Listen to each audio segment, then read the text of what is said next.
আমরা যদি কেউ ফাজলামি করে কাউকে কবুল বলি তাহলে কি বিয়ে হয়ে যাবে? স্কুল কলেজে ছেলেফেলেরা অনেক সময় দুষ্টামি করে এই কাজ করেন। দেখুন, সালাফুন জিদ্দুহুন্না জিদ্দুন ওয়াহাজলুহুন্না জিদ্দুন, নবী সাল্লাল্লাহু আলাইহি ওয়াসাল্লাম বলেছেন তিনটা কাজ হাসতে হাসতে করলে যা হবে সিরিয়াসলি করলেও তা হবে। এর ভিতরে একটা হলো বিয়ে।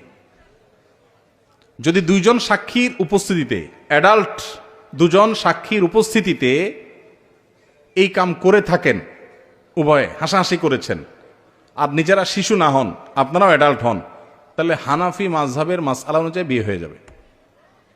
বলবেন হুজুর মোহরটা ঠিক করি নাই, মোহর অটোমেটিক সেট হয়ে যাবে, কিন্তু বিয়ে হয়ে যাবে। খুব জটিল।